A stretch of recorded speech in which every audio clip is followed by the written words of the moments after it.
I'm back working on my coronavirus paintings, and any loud crunching noises, I have a couple of dogs down here chewing things. The two huskies, the two rescue huskies, and I'm just feeling a bit fed up actually, because last weekend came and went, and living in Wales, I was waiting for the big get out or something. And the Welsh Government very kindly allowed us to see one other household at a social distance in their gardens within a 5 mile radius. Yeah, thanks. Love to go on a bike ride, maybe 30 miles or so. In fact, I have to go further than 5 miles to go shopping, so there you go. But we're still here in lockdown, so I'm still a bit fed up. In fact, I'm so fed up I can hardly think of anything to say, if I'm going to be honest. I am really, really fed up with this. I'm sure everybody else is too, I'm not the only one, but I can only speak for myself. So here I am. The painting has got a bit blacker since you last saw it.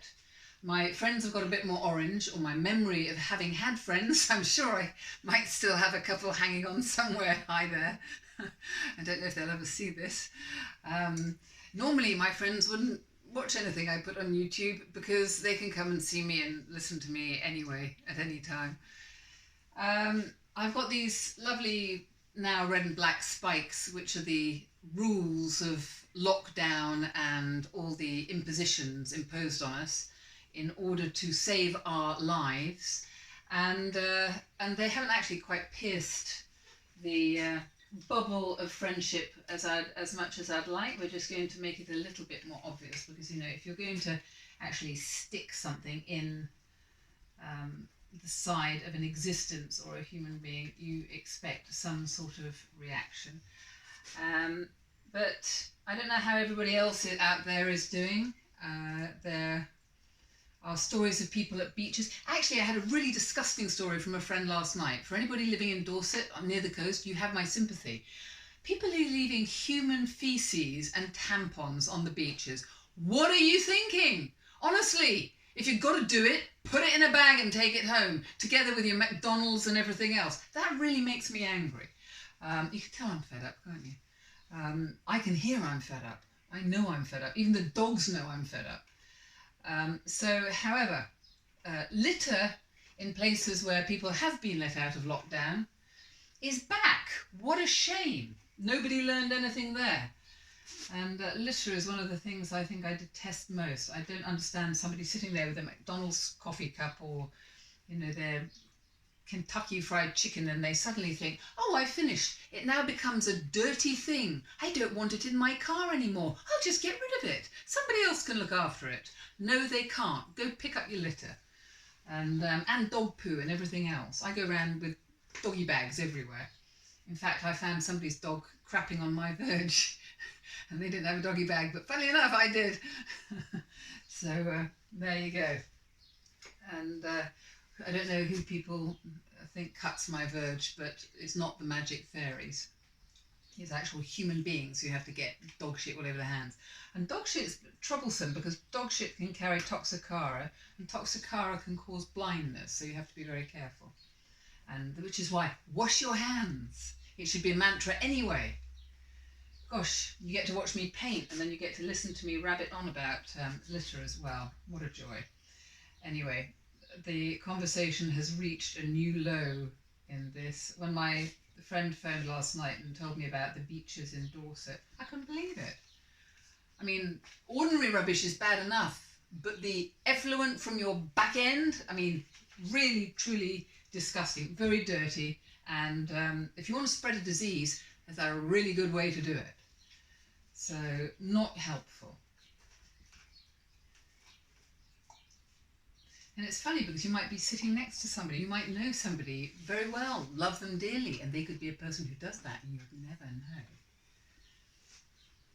Next time you go tramping along a beach, you step in something squishy, it might not be sheep. So, there you go. Now, that's looking a bit more like it.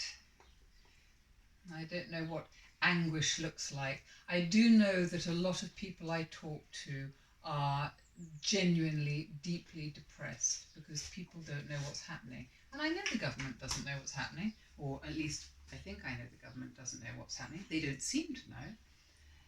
But people in Wales, certainly around me, without freedom from lockdown, um, we're stuck without oxygen. It's like being starved in some awful way. That change of scenery, terribly important. And gosh, even with animals, we think of it. My dogs are getting so fed up of the same roads, pissing on the same clump of weeds. I have to say to Sam sometimes, that's the same dandelion as yesterday.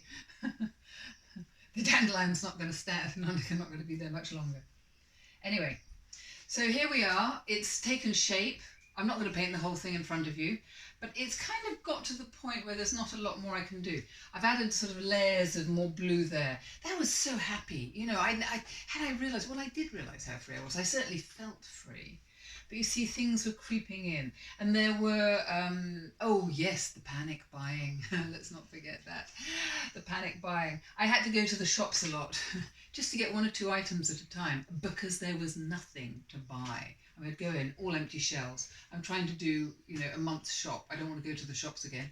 And it took me 2 weeks. I think it was 2 weeks. Every single day I had to go. And maybe, one day I could get, I don't know, peanuts and a couple of tins of soup, and another day I'd be able to get, I couldn't get flour, couldn't get loo rolls, couldn't get kitchen rolls for a very long time.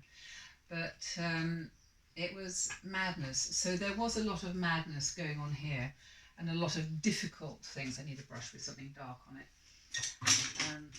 Anyway, you've probably got bored now and you're going home, or go and make a cup of coffee. Go and make a cup of coffee. Come back in a week or two. I'll finish this one. Well, this one is actually pretty much finished. I have to be honest. There's not a lot more I want to do to this.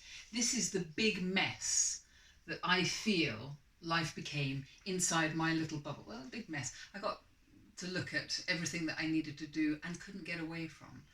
And normally I would be energised by change of scenery and a little bit of travel or something. When I say travel, I'm not talking about anything more than 45 miles sometimes.